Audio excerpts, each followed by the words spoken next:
गजराज और मूषकराज। एक बार की बात है, किसी नदी के किनारे एक शहर बसा हुआ था। एक बार वहाँ बहुत बारिश हुई, जिससे नदी ने अपना रास्ता बदल लिया। इससे शहर में पानी की कमी होने लगी, यहाँ तक कि लोगों के लिए पीने तक का पानी नहीं रहा।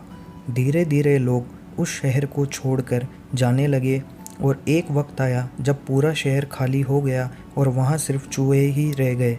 चूहों ने वहाँ अपना राज्य बसा लिया। एक बार वहाँ की ज़मीन से पानी का एक स्रोत फूटा और वहाँ एक बड़ा सा तालाब बन गया। दूसरी ओर उस शहर से कुछ ही दूरी पर एक जंगल था, जहाँ कई जंगली जानवर रहते थे। उन जानवरों के साथ कई हाथी भी वहाँ रहते थे, जिनका राजा था गजराज नाम का हाथी। एक बार की बात है, वहाँ भयानक सूखा पड़ा।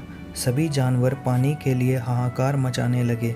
भारी भरकम हाथियों की भी बुरी हालत हो चुकी थी। हाथियों के बच्चे बिना पानी के परेशान होने लगे थे। इतने में गजराज का दोस्त चील वहां आया और उसने खबर दी कि खंडर बने शहर में एक पानी का तालाब है। यह सुनते ही हाथी अपने बच्चों और बाकी साथियों को लेकर शहर की तरफ चल पड़ा। कई हाथी उस ओर चल पड़े। रास्ते में चूहों का शहर भी पड़ा।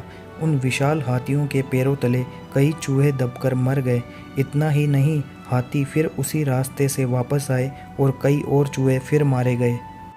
ऐसा कई दिनों तक चलता रहा और इस बात की खबर चूहों के राजा मूषकराज तक भी पहुंची। वो इस बात को लेकर बहुत चिंतित हुआ। उसके मंत्रियों ने मूषकराज को कहा, महाराज, आपको जाकर गजराज से इस बारे में बात करनी चाहिए। उनकी बात सुनकर मूषकराज गजराज के जंगल उससे बात करने गया। एक बड़े से पेड़ के नीचे गजराज खड़ा था। मूषकराज वहाँ सामने पड़े एक बड़े से पत्थर पर चढ़ गया और कहने लगा, गजराज को मेरा नमस्कार। मैं मूषकराज हूँ। मैं उस खंडर बने शहर में अपनी प्रजा के साथ रहता हूँ। हाथी को मूषकराज की बात ठीक से सुनाई नहीं दे रही थी। वो थोड़ा नीचे झुका और चूहे की तरफ अपने कान करके बोला, हे नन्हे प्राणी, आप कुछ कह रहे थे, क्या आप फिर से कहेंगे? यह बात सुनकर मूषकराज ने फिर से अपनी बात दोहराई, मैं मूषकराज हूँ। मैं उस खंडर बने शहर में अपनी प्रजा के साथ रहता हूँ। आप और आपके अन्य हाथी मित्र जब भी तालाब की ओर जाते हैं तो कई चूहे आपके पैरों तले दबकर मर जाते हैं। कृपया करके ऐसा न करें, वरना बहुत जल्दी हम में से कोई नहीं बचेगा। यह सुनने के बाद गजराज दुखी होकर बोला, मुझे पता ही नहीं था कि हम इतना बुरा कर रहे थे। हम तालाब तक जाने के लिए कोई और रास्ता ढूंढेंगे।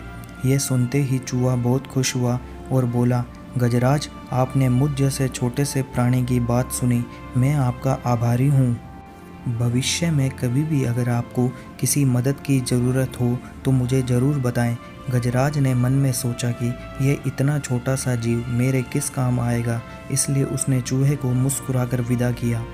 कुछ दिनों तक सब कुछ ठीक चल रहा था कि एक बार पड़ोसी देश के राजा ने अपनी सेना को मजबूत करने के लिए हाथी रखने का फैसला किया।